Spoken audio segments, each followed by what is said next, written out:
My name is Heather Feather. I am the owner of Rare Bird Medicine, and today's topic is woke poison. You may have heard the term woke in the modern age, talking about being awakened, woke to life. And I experience a lot of people that I would say on their evolutionary journey, there are obvious understandings that they've garnered around unification because they are more accepting and more open to the all that is, open to this intelligent, mathematically based universe. And so they have this openness in their being, so they have more compassion to give generously to life. And in that way, they are becoming more awakened to the love that they be, I would say, to the authentic quality that's present in the paradigm, no matter what stories we tell. And I notice a huge, tremendous energy, just like we went from the information age very quickly into the information age. I would argue there's probably a lot more misinformation in the modern age right here today than there is true information because we have access to receive it in a lot of different ways. And there are a lot of opinions from a lot of two-leggeds that aren't necessarily rooted in truth. And they can go online and make all kinds of information available to you. You know what I mean? But in that same way, I'm noticing a lot of people that sound like they have an awakened or evolved standpoint, and they are operating from a space of dictating to life that it should be as awakened as they are.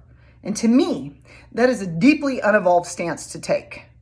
To demand that 8.2 billion people stand at the same place of evolution in the same breaths and in the same moments may cause a lot of discomfort. If you are expecting all of humanity to be evolved now, to be intelligent with every breath now, then you may have missed the point of Earth School. This is a time-space delusion where we pretend like we can be separate from divinity, which we can't. And while we pretend that, we can participate in all kinds of foolishness and ignorance. We can pretend like we're not eternal, but we are. Everything's made of atoms. Atoms cannot be created nor destroyed. It's the only thing you've ever been made of. You will eternally be.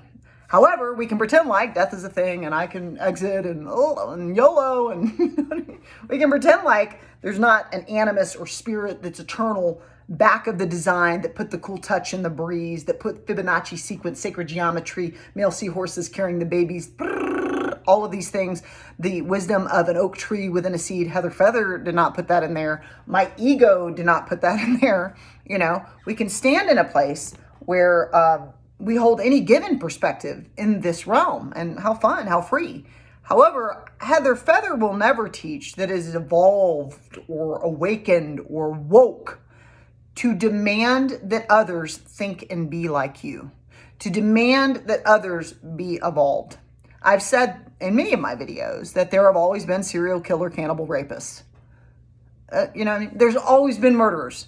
There's always been lies. There's always been betrayals. There's always been assault. There's always been trial, tribulation, challenge in this realm. And when we are waiting in this realm of duality to witness ascension, we're in the wrong realm.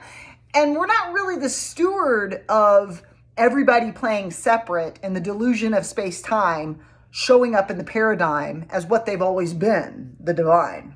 We're not the stewards of that. You're welcome to take as many lifetimes as you want to be unevolved, unawakened, and ignorant.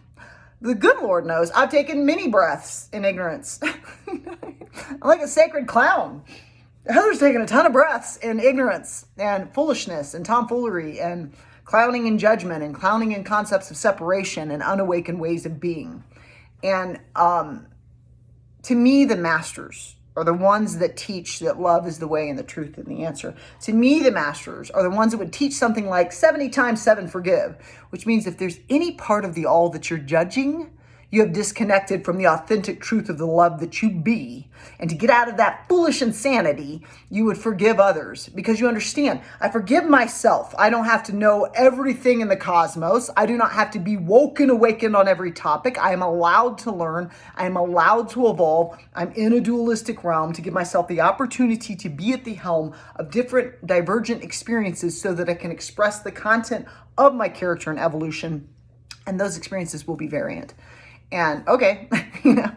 And so we can offer ourselves a certain level of forgiveness in the allowingness of our beingness to not always show up in the most supreme and exalted way. Heather Feather is not, on some levels, an ascended master this day. I would say on another level, all of the one spirit has eternally been connected. And I am every ascended being that will ever ascend or ever has been ascended, because time and space are a delusion. We've only ever been here now. If I go over there becomes here. And Heather Feather has never existed anywhere but where her body and breath are. And that's always right now. It's not in the past and the future, even though my mind tends to wander around.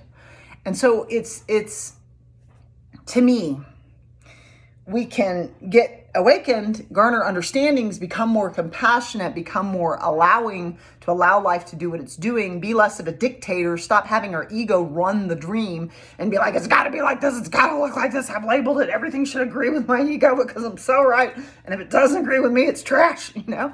We can drop that leaden ball and pick up the liquid gold of allowance. I allow life to be what it is. I wonder if there's something more intelligent than me and my tiny little ego in the ocean of waves of probability that constantly exist and get collapsed into particles based on consciousness.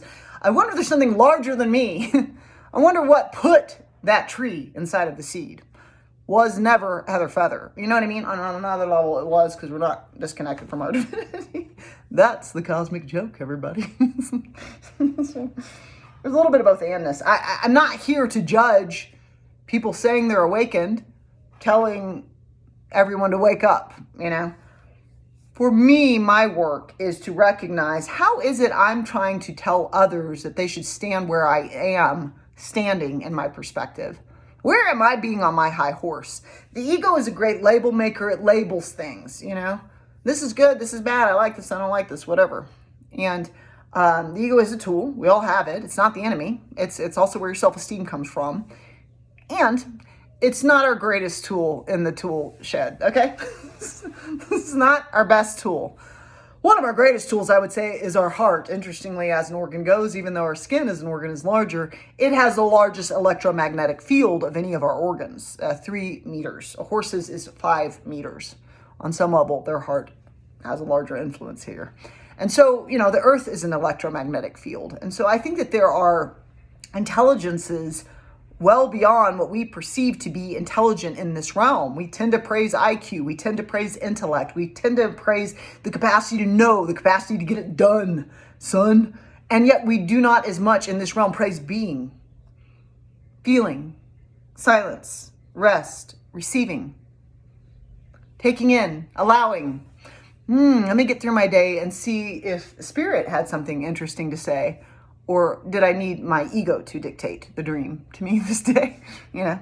And so Heather Feather is constantly working to get out of her own way.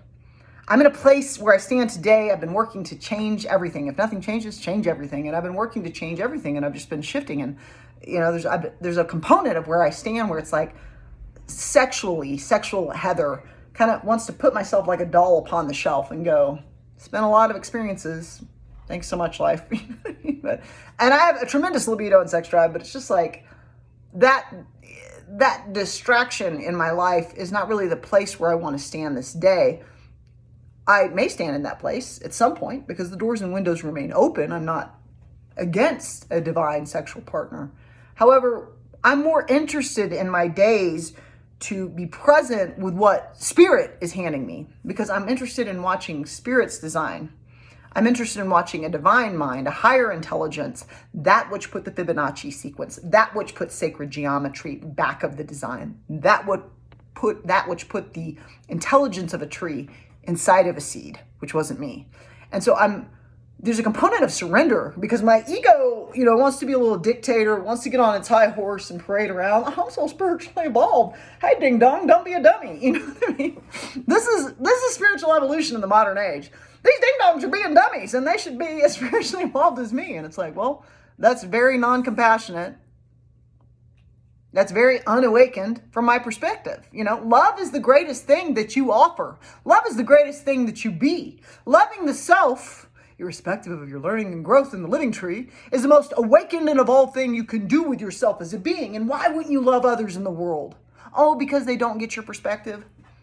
Is it possible that the farmer might go out into the harvest and sow the seeds of the fields of their harvest and have their focus and attention on their resources as they use the resources of water and the sun to bloom forth that harvest that they might bring home as these crops move into the energy of falling fallow in the winter times?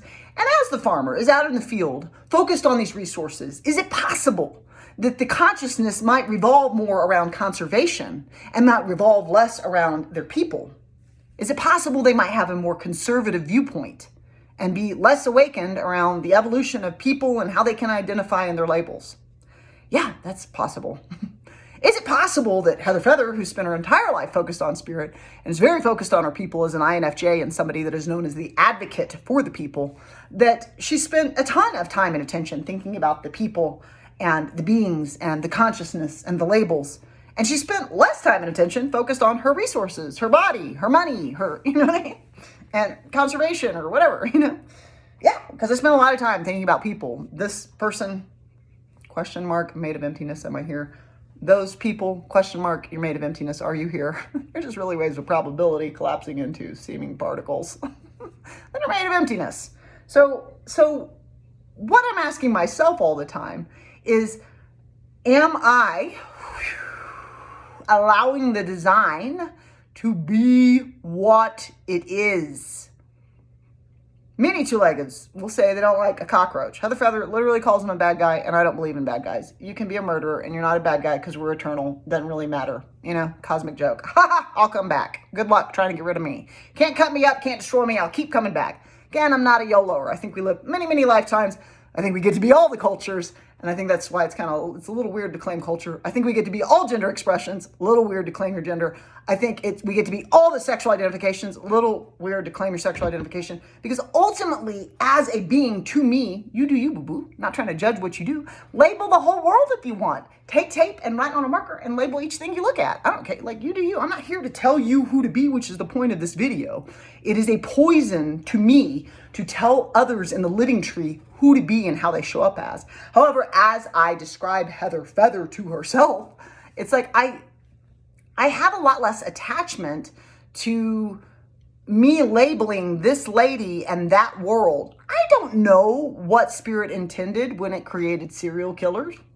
Maybe it wanted to remind us that we're not the body.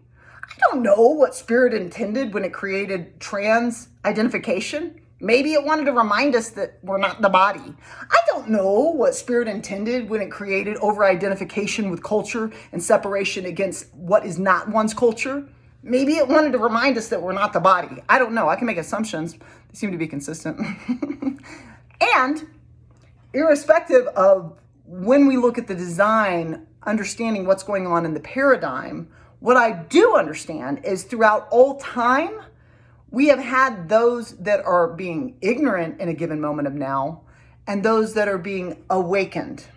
And that doesn't necessarily mean intelligence, because you can be intelligent and righteous and on your high horse and be completely ignorant to EQ or emotional intelligence while your IQ is patting itself on the back, right? So there is a component of really waking up in which we go, oh, I think maybe there's a designer that's not me that has way more intelligence about the living tree and it's doing a perfect job. Is that a possibility? What the ego denies, it will project. And so our ego has lots of things, a shadow self in Jungian philosophy, that we do not look at because we don't want to acknowledge that it's present in the self. And so a lot of entities, self included throughout this lifetime, will project it onto God or a creator, or project it onto their brethren, or project it onto the world. It's not me, it's you. It's not us, it's God, you know? The universe doesn't want me to have it. It's like, okay, blame it on the universe. And you are telling waves of probability how to show up in your life as particles every day. Every day you are telling the emptiness what it should look like. And to the best of my ability, I want to offer the all, the freedom to be anywhere it stands on the spectrum of being awakened or asleep. You can always subscribe to Rare Bird Medicine on YouTube. Go to rarebirdmedicine.com and click on the classes link to see what we have coming up. I'm Lynn.